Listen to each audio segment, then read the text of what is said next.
Welcome to the second session of the discussion. And in this session, we are just going to discuss the receipts and expenditure of budget 2025-26. And of course, all the say data that you can see in this session has been taken from Budget at a Glance from the website of Ministry of Finance for budget 2025-26. So let's start with the receipts and the expenditures. So first we go to the revenue side, that is the receipts, and we'll compare with the budget 2024-25.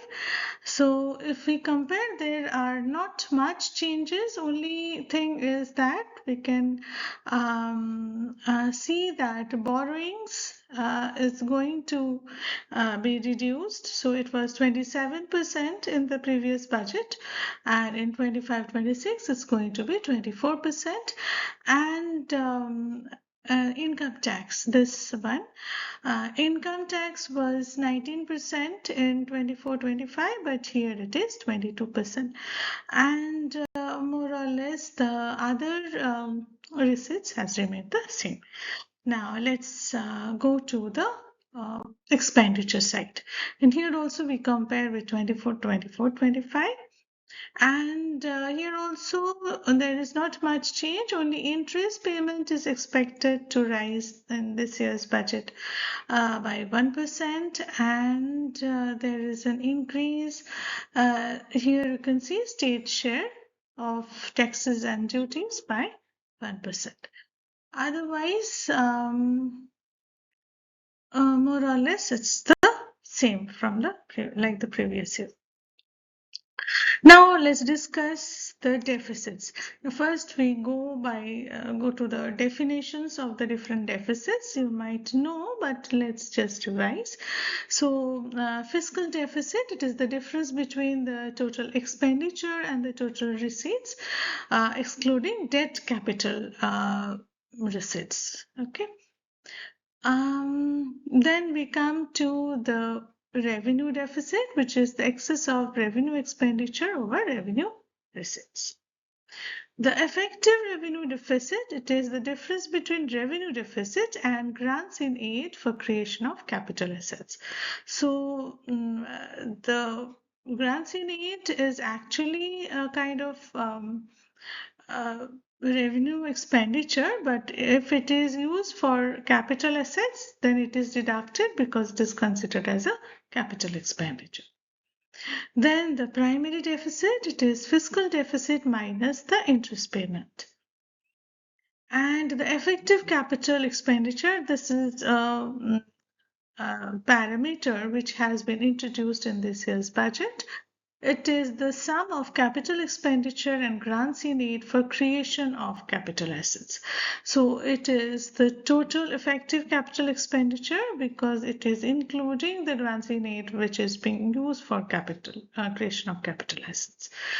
Now, let's see the deficit trends. As you can see that in 2021, all the deficits had increased because that was the COVID period and the economy, there was a health-related economic crisis.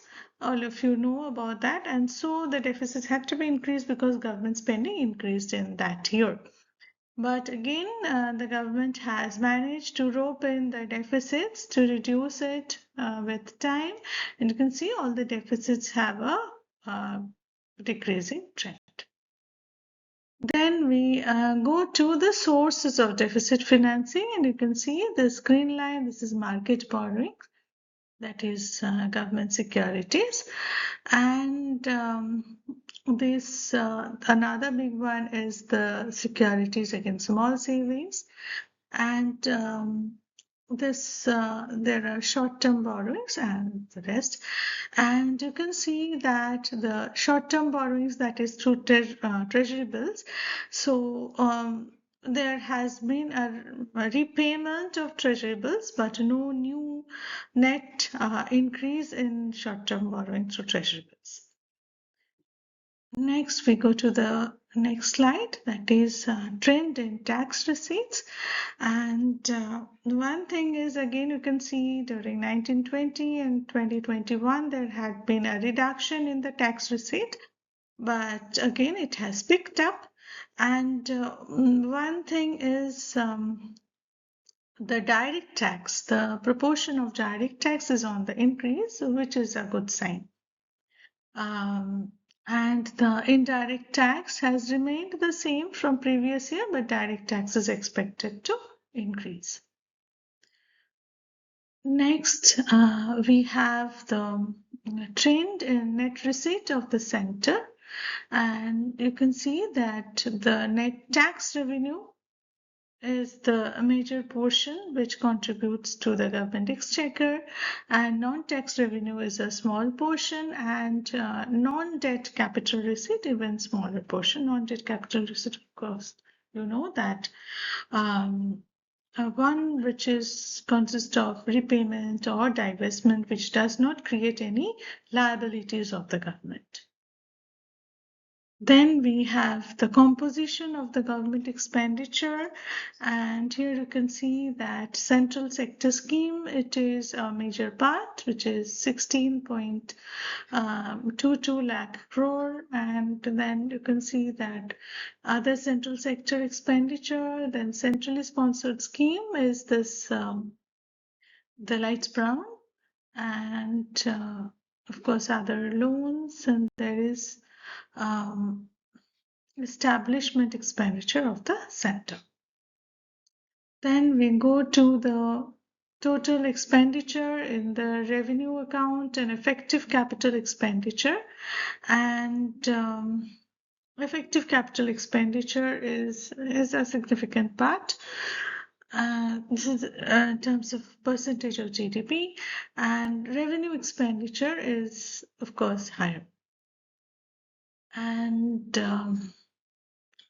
you can see that total expenditure as a percentage of GDP has shown a declining trend, a very gradual decline, because the government is trying to reduce the deficits.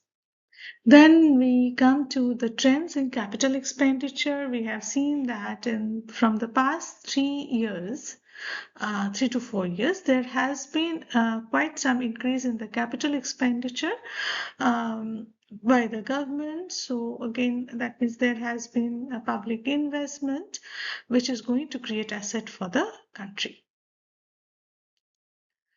And of course, I said that this year, this new parameter, effective capital expenditure, has been introduced, which is the summation of this grants in it and the capital expenditure.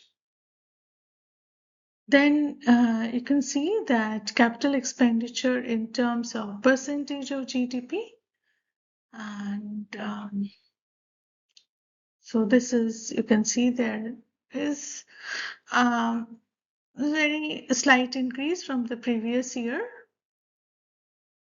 Then we go to the total transfers to state, which has been increasing over time in terms of the absolute total figure. So this is 25.60 lakh crore. And composition of transfers to states and union territories. So this is showing, so this is for the 3 years. This is devolution, which is increased over the year, and scheme related and other transfers has increased, but finance commission grant has not has remained stagnant or reduced a little bit. Next, we come to the budget profile, and you can see that the total size of the budget is 50.65 lakh crore, and here you can see that a major portion is gross tax revenue, which is contributing to the budget. So gross tax revenue is composed of corporation tax, tax on income. So you can see from this profile, you can get the overall picture of the budget. So you can see that a big bubble here is the transfers, establishment and other expenditure, scheme expenditures and all these things. So you get a picture from here. Of course, you can see the budget profile from the Ministry of Finance website as well. So we come to the end of this session, and Let's have again a small quiz, a simple one. So, what is effective revenue deficit? So, of course, you know. So, this is the answer. Okay. Um, then we come to one other question. What is the total outlay for Union Budget 2025-26? You have seen just now.